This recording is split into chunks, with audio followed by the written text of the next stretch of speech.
तो दोस्तों, क्योंकि रिश्तों के भी रूप बदलते हैं कि आज के एपिसोड की शुरुआत वहीं से होती है जहां अंगद वृंदा को बता रहा होता है कि उसकी जमानत भारती ने करवाई है। तो वृंदा के हैरान चेहरे को देखकर अंगद उसको ताना मारता है, हो गई ना हैरान। फिर वो अपनी बात जारी रखते हुए भारती और वृंदा के बीच एक दर्दनाक तुलना करता है। वो कहता है कि भारती, जिसे कानून कचहरी के बारे में कुछ नहीं पता, उसने भी उसकी हेल्प की, जबकि वृंदा, जो उसकी पत्नी है, उसने उसे जेल भिजवा दिया और एक बार मिलने तक नहीं आई। फिर अंगद खुलासा करता है कि भारती ने अपनी सारी जमा पूंजी उसकी जमानत पर लगा दी। वो अपने दर्द को व्यक्त करता है कि जेल में उसकी क्या हालत थी। इस बात से वृंदा को कोई फर्क ही नहीं पड़ा। इधर वृंदा बार बार उसे अपनी बात सुनने के लिए कहती है। वो सफाई देने की कोशिश करती है कि वो खुद हैरान थी और उसे पता भी नहीं चला कि ये सब कैसे हो गया। वो कहती है कि अंगद का ये जानना बहुत जरूरी है कि वो उससे मिलने क्यों नहीं आ सकी। तभी इधर कृपा, जो चुपके से वहां आई होती है, उन दोनों यानी कि अंगद और वृंदा को एक साथ अंगद के घर पर देख लेती है और हैरान होकर सोचती है कि वृंदा मैडम यहाँ क्या कर रही है। इसके बाद इधर अंगद वृंदा की किसी भी सफाई को सुनने से इनकार कर देता है। वो कहता है कि उसे बस इतना पता है कि लल्लन के मुआवजे की मांग सही थी। तो वृंदा तुरंत सहमत होती है और उसको बताती है कि मैनेजमेंट ने लल्लन को मुआवजा देने का फैसला कर लिया है ताकि हड़ताल खत्म हो सके। तो इस पर अंगद और भी ज्यादा नाराज होता हुआ नजर आता है और कहता है कि यह फैसला उसके जेल जाने के बाद क्यों लिया गया। अगर यह फैसला पहले ले लिया होता तो ये नौबत ही नहीं आती। तभी जब अंगद कुछ भी सुनने से मना कर देता है तो वृंदा आखिरी रास्ता अपनाती है। वो कहती है, रुको, मैं तुम्हें दिखाती हूँ, और अपने पर्स से प्रेगनेंसी किट निकालने लगती है। ये देखकर कृपा पकड़े जाने के डर से वहां से चली जाती है। दूसरी तरफ भारती अंगद के घर की तरफ आ रही होती है। इधर जैसे ही वृंदा वो किट निकालकर अंगद को दिखाने वाली होती है, ठीक उसी पल भारती दरवाजा खोलकर अंदर आ जाती है। भारती को देखकर वृंदा तुरंत वो प्रेगनेंसी किट छिपा लेती है। इसके बाद भारती वृंदा को वहां देखकर आग बबूला हो जाती है। वो अंगद से पूछती है कि ये सब क्या हो रहा है और वृंदा मैडम यहाँ क्या कर रही हैं। फिर वो सीधे वृंदा पर बरस पड़ती है कि मेरे पति को जेल पहुंचाकर आपको चैन नहीं मिला, जो अब घर पर भी आ गई, और कहां भेजना चाहती हैं आप मेरे पति को। तो इस टकराव और आरोपों से पूरी तरह टूट चुकी वृंदा बिना एक शब्द कहे वहां से चली जाती है और भारती उसके पीछे जाकर जवाब मांगने की कोशिश कर रही होती है, लेकिन वृंदा नहीं रुकती। फिर इधर वृंदा के जाने के बाद भारती अंगद से पूछती है कि वृंदा यहाँ क्यों आई थी। तो अंगद उसको कहता है कि मैनेजमेंट लल्लन को मुआवजा देने के लिए मान गया है, इसलिए उन्हें अब हड़ताल खत्म करनी होगी। तो ये सुनकर भारती की खुशी का ठिकाना नहीं रहता। वो अंगद को गले लगा लेती है खुशी के मारे और कहती है कि ये सब कुछ उसकी वजह से हुआ है, ये जीत सिर्फ उसकी है। तो अंगद उसको ठीक करता है और कहता है कि ये जीत उसकी अकेले की नहीं, बल्कि उन सबकी मेहनत का नतीजा है। एपिसोड के अगले हिस्से की शुरुआत वृंदा से होती है, जो कार से उतरकर एक अस्पताल में जा रही होती है। तभी उसके पीछे पीछे कृपा भी एक ऑटो से उतरती है। फिर कृपा वृंदा का पीछा कर रही होती है और यह देखकर हैरान भी होती है कि वृंदा एक मैटरनिटी हॉस्पिटल में जा रही है। उधर अंदर वृंदा एक डॉक्टर से पूछ रही होती है, आर यू श्योर डॉक्टर। तो डॉक्टर पुष्टि करती है कि वृंदा का प्रेगनेंसी टेस्ट पॉजिटिव है और वो भी उसे चेक कर चुकी है। वो कहती है कि अगले हफ्ते अल्ट्रासाउंड से सब कुछ और साफ हो जाएगा, लेकिन फिलहाल ये एक अच्छी खबर है कि वृंदा मां बनने वाली है। तभी उधर दूसरी तरफ बाहर छिपकर कृपा ये सारी बातचीत सुन लेती है और उसके पैरों तले जमीन खिसक जाती है। इधर वृंदा डॉक्टर से अगले हफ्ते मिलने का वादा करके वहां से निकल जाती है, लेकिन कृपा खुद से बात करती है कि वृंदा मैडम प्रेग्नेंट है, पर कैसे, उनकी तो शादी भी नहीं हुई है, ये सब क्या चल रहा है, मुझे विक्रांत सर को बताना ही पड़ेगा। अगले सीन में कृपा सीधे विक्रांत के पास जाती है और उसको सब कुछ बता देती है। तो विक्रांत ये सुनकर हैरान नजर आता है, उसे यकीन नहीं होता और वो कहता है कि जरूर कोई गलतफहमी हुई है क्योंकि वृंदा की शादी ही नहीं हुई है। लेकिन कृपा अपनी बात पर कायम रहती है। वो कहती है कि उसने वृंदा का पीछा किया था और खुद अपने कानों से उसको डॉक्टर से बात करते सुना था। वो विक्रांत को यह भी याद दिलाती है कि वृंदा की तबीयत खराब चल रही थी और उसका व्यवहार भी अजीब था, जो अब समझ में आता है। तभी सुरेश विक्रांत से कहता है, क्या गजब किया वृंदा मैडम ने, और आप यहीं पर रह गए, बाजी कोई और मार ले गया। यह सुनकर विक्रांत गुस्से में उसको वहां से भगा देता है। इधर कृपा बोलती है कि चाहे वृंदा की शादी हुई हो या ना हुई हो, इन दोनों में से एक बात तो सच है जो उन्हें नहीं पता। तो इस पर विक्रांत का संकल्प और मजबूत होता हुआ नजर आता है। वो कहता है कि अगर उससे सच छुपाया जा रहा है तो वो जल्द ही उस सच की जड़ तक पहुंचकर रहेगा। दूसरी तरफ अंगद फैक्ट्री जाने के लिए तैयार हो रहा होता है। वो देखता है कि भारती एक पुराने ट्रंक से एक छोटा संदूक निकाल रही है। तो अंगद मजाक में पूछता है कि क्या इसमें कोई खजाना है, जिस पर भारती कहती है, ऐसा ही समझ लो। फिर भारती उस संदूक में कुछ पुराने कागज निकालकर अंगद को देती है और बताती है कि उसके बाबा ने इन कागजों को बहुत संभाल कर रखा था। वो ये भी कहती है कि उसे नहीं पता कि इनमें क्या है, लेकिन उसके बाबा ने कहा था कि ये फैक्ट्री के कोई जरूरी कागजात है और ये बात किसी को ना बताई जाए। अब क्योंकि अंगद यूनियन लीडर है तो उसे लगता है कि अंगद को यह पता होना चाहिए। तो जैसे ही अंगद उन कागजों को खोलकर देखने वाला होता है, उसका फोन बजता है। फोन बृंदा का होता है। फिर वो भारती से एक पॉलिथीन बैग लाने को कहता है और जैसे ही भारती अंदर जाती है वो फोन को उठाता है। इधर बृंदा फोन पर उससे विनती करती है कि वो फोन न काटे। वो कहती है कि उसे 2 मिनट के लिए बहुत जरूरी बात करनी है और वो सब कुछ छोड़कर तुरंत उसके पास आ जाए। वो ये भी कहती है कि वो भारती के साथ बिजी होने का बहाना न बनाए।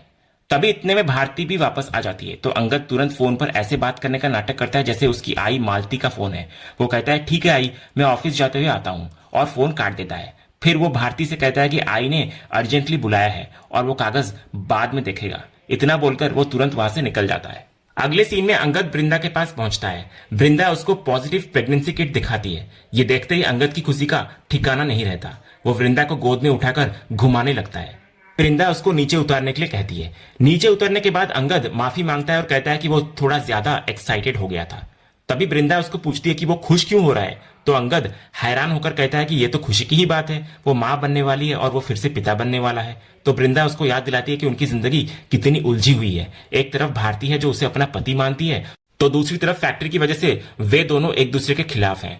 अंगद कहता है कि खुशी की बात है तो थोड़ी खुशी मनानी तो बनती है ना, लेकिन वृंदा उसको समझाती है कि वे एक ऐसे मोड़ पर हैं जहां उन्होंने अपना सच सबसे छुपा रखा है। वो अपनी चिंता व्यक्त करती है कि यह सच ज्यादा दिन नहीं छिपेगा, पेट दिखेगा और उसकी तबीयत खराब होने की वजह से लोगों को पहले ही शक होने लगेगा। वो कहती है कि अब उनके पास अपनी मर्जी से कुछ करने का समय ही नहीं बचा है, क्योंकि सच सामने आकर ही रहेगा।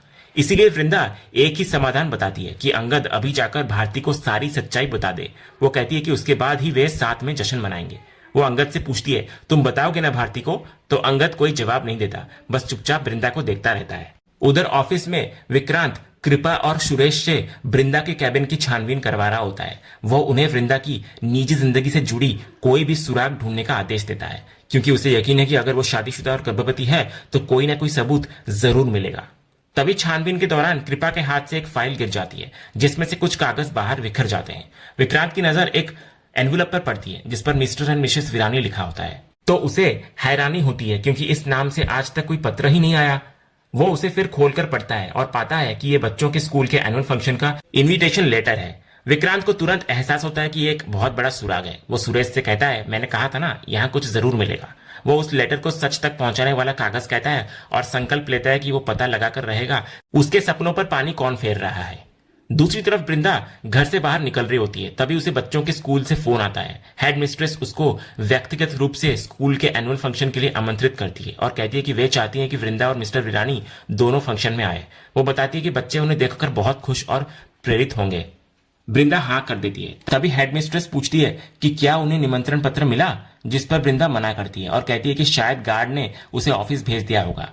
इसके बाद वृंदा आश्वासन देती है कि वे जरूर आएंगे। इसके बाद वृंदा अपने घर के गार्ड से निमंत्रण पत्र के बारे में पूछ रही होती है, जो उसको बताता है कि पत्र ऑफिस भेज दिया गया है। जैसे ही वृंदा ऑफिस जाने के लिए मुड़ती है, मालती उसको रोक लेती है और बात करने के लिए अंदर ले जाती है। उधर अंदर जाकर मालती सीधे मुद्दे पर आती है और हैरानी से पूछती है तू प्रेग्नेंट है वृंदा? वो वृंदा को उसकी लापरवाही के लिए डांटती है कि जब पेट दिखना शुरू होगा तो वो क्या करेगी। वो कहती है कि वृंदा की जिंदगी में इतनी बड़ी आग लगी हुई है और उसे फैक्ट्री जाने की पड़ी है। तो वृंदा अपना बचाव करते हुए कहती है कि वो जिस काम के लिए आई है उसको छोड़कर घर नहीं बैठ सकती। जब मालती फिर पूछती है कि वो अपनी प्रेगनेंसी कैसे छुपाएगी, तो वृंदा बताती है कि उसने अंगद को सच बताने के लिए कहा है, लेकिन उसे नहीं पता कि वो ऐसा करेगा या नहीं। तो मालती उनकी बातों पर अविश्वास जताती है और कहती है कि तुम लोग सिर्फ बातें करते हो, जिससे मामला और बिगड़ रहा है। जब वो पूछते हैं कि वृंदा अब क्या करेगी, तो वृंदा कहती है कि वो जो भी करेगी टेढ़े रास्ते से नहीं करेगी। ये सुनकर मालती भड़कती हुई नजर आती है और पूछती है कि क्या वो उसे ताना मार रही है। तो वृंदा कहती है वो ताना नहीं मार रही, लेकिन सच यही है कि मालती के तरीकों से कोई फायदा नहीं हुआ बल्कि नुकसान ही हुआ। वो फैसला करती है कि अब वो किसी के भरोसे नहीं रहेगी और उसे खुद ही कुछ करना होगा। और फिर वो मालती से कहती है कि आप बिल्कुल कुछ नहीं करेंगी। इतना बोलकर वृंदा ऑफिस के लिए निकल जाती है। उसके जाने के बाद मालती कहती है कैसे कुछ नहीं करूंगी मैं, आखिर मैं तेरी माँ हूं, कुछ तो करना ही पड़ेगा मुझे। दूसरी तरफ भारती अंगद से पूछती है कि आई ने क्यों बुलाया था, तो अंगद झूठ बोलता है कि वो बस दवा के बारे में पूछ रही थी। जब भारती उसको बाबा वाले कागज पढ़ने को कहती है तो वो बात को टाल देता है। इसके बाद अंगद हिम्मत जुटाकर भारती को बिठाता है और कहता है कि उसे एक बात करनी है उससे। वो कहता है कि एक खुशखबरी है, लेकिन उसे समझ नहीं आ रहा कि वो खुशखबरी है भी या नहीं। वो कहता है कि वो बहुत समय से उसे कुछ बताने की कोशिश कर रहा है, लेकिन हर बार बात अधूरी रह जाती है। तभी ठीक उसी पल भारती का फोन बजता है और वो बात करने के लिए अंदर चली जाती है। तो अंगद निराश होकर खुद से कहता है वो अब सच कैसे बताए, जब भी वो कोशिश करता है कोई ना कोई बाधा आ जाती है। उधर दूसरी तरफ भारती कॉल रिसीव करती है और दूसरी तरफ मालती होती है जो फोन पर अनजान बनकर बात कर रही होती है।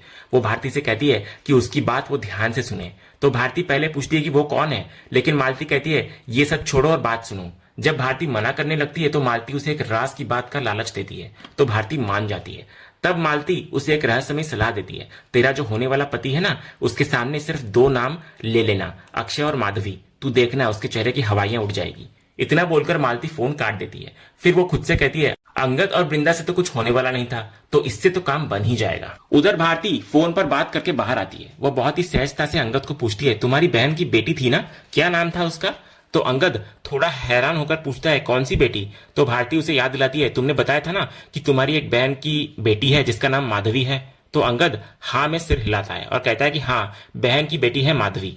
फिर भारती पूछती है और अक्षय कौन है? तो अक्षय का नाम सुनते ही अंगद की घबराहट साफ झलकने लगती है। वो हड़बड़ाकर कहता है अक्षय बेटा है, माधवी और अक्षय दोनों भाई बहन हैं, वो बहन का ही बेटा है।